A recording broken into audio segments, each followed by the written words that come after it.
everybody, Jamie the Board Game Man, and today we're looking at a game from Fantasy Flight Games. It is a 1 to 4 player game.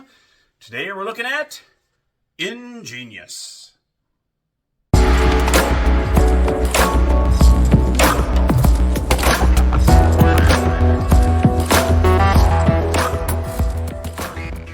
Alright, here we are with Ingenious.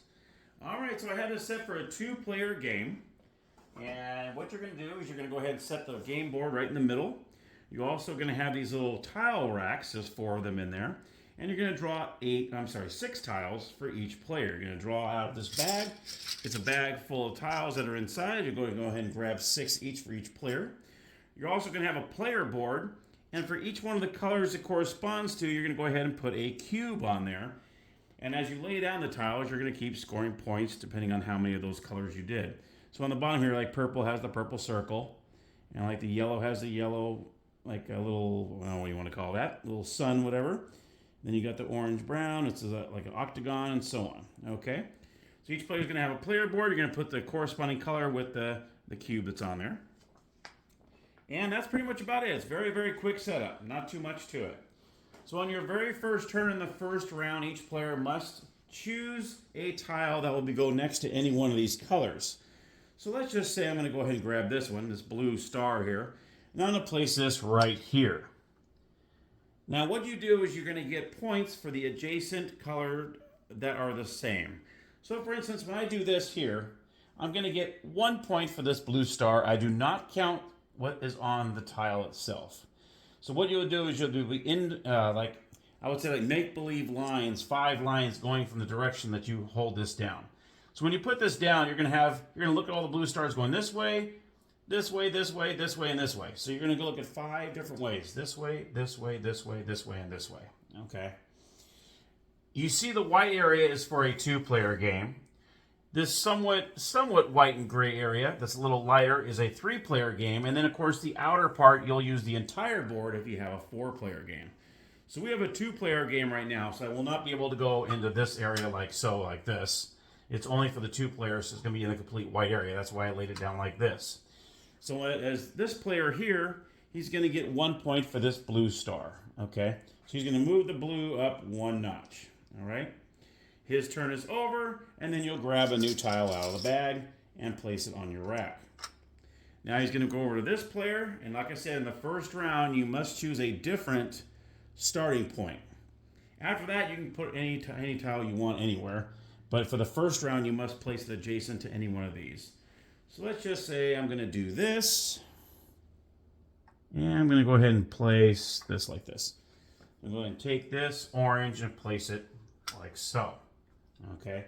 So I will get 1 point for this orange. All right. So he's going to bring the orange. He's going to bring it up a notch. You can see there's a little octagon right there. Okay. So now he's going to go ahead and replenish that tile. Let's see what he gets here. Oh, wow, 2 double reds right at the end there. Okay. Hopefully he can use that to his advantage. And now you're going to go to this player over here. I'll play a couple turns here, and then we'll go move a little forward to let you know how the scoring works. So the scoring is definitely unique in this game. Let's just say I want to use, let's see, let's go with this and this.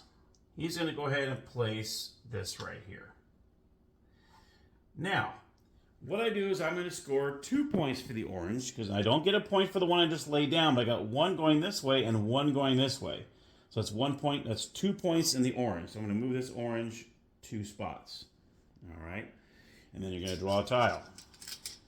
Okay. This player is going to look at that and say, okay, well, let's see. Maybe I can capitalize that out a little bit. And I'm going to go ahead and use this one. He uses this and places this right here. Now you see I have a couple of them that are in a line. Now I'm going to get 2 points for these orange. Okay, because this not counting this one. Okay, 2 points for the orange. He's going to move this 2. All right. And now I get 1 point for the red, because now that is in line with that. So I get 1 point for the red. Okay. And then your turn ends. He's going to go ahead and grab another tile and place this right here. You're going to go back and forth like this, and you keep scoring your points and all that good stuff. And let's just move ahead a little bit. And we'll say that these cubes look something like this. Okay. We're going to move ahead and we're going to kind of show how this would look, possibility. Okay. So at this point, you would look at each player's player boards. Let's just say this is the end of the game. And how it ends the game is you cannot put any more tiles on the board. Once it gets pretty full, either player cannot put any tiles on the board. Well, then that means the game is over. Now, there's a time you can replenish your tiles or replace all your tiles when you look at your least points, the color that you have. So let's just say I did not have any of these yellows. Let's say this, whoops, sorry. Let's replace this, and I'll show you what happens when that happens, okay? Let's just say you're not liking your tiles, and it's something like this. I have these colors right here, and my least number of points is the yellow, but I don't have any yellows in my rack. I can say, you know what? I don't have any yellows. That's my last place color, and you're going to flip it around and show it to all the players. See? I don't have any yellows. Yellow is my lowest color. Then you're able to take all 6 of your tiles, take them all off, put them to the side. Don't put them in the bag yet. And then you're going to go ahead and draw 6 new tiles. You can do that when you have the lowest color. Even if I had 2 of these, I can just say I'm going to go ahead and say, oh, I don't have any oranges. Okay, and so on. And then you go ahead and replenish all your 6 tiles.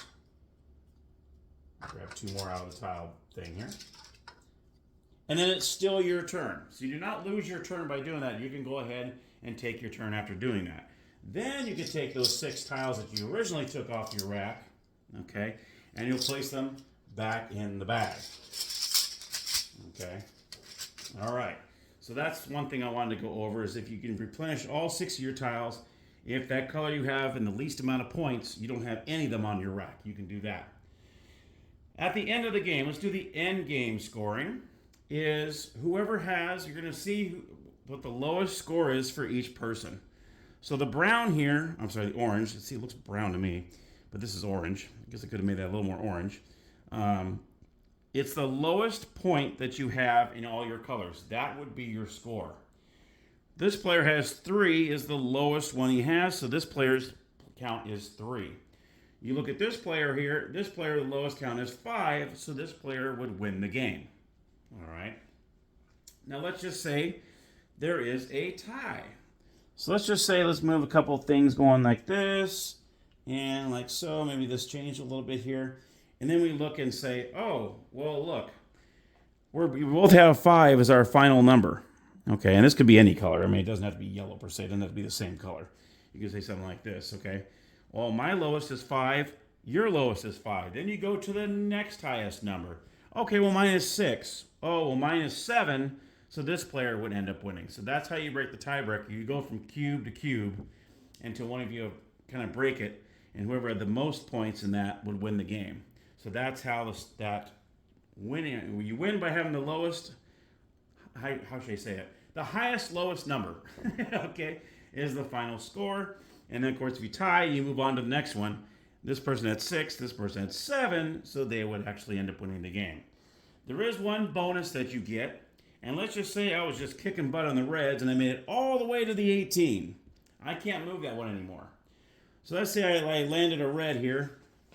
Let's just say I was at 16, I put this tile right here, okay, and I got 2 more points for these. I would move to 18. This is when you would say, Ingenious, and you get to take a second turn.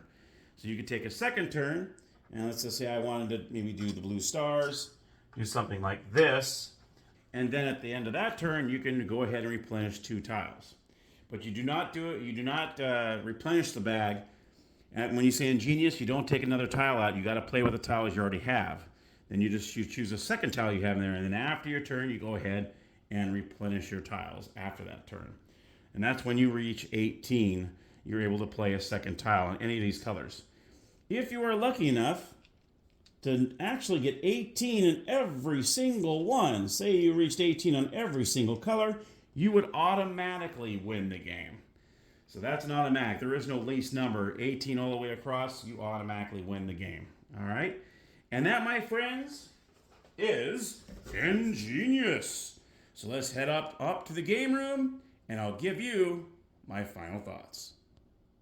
All right, so my final thoughts on Ingenious. Well, the first time I glanced at it, I thought, okay, it's just Quirkle 2.0. That's kind of what it reminds me of. You got the tiles, you got the two shapes on them.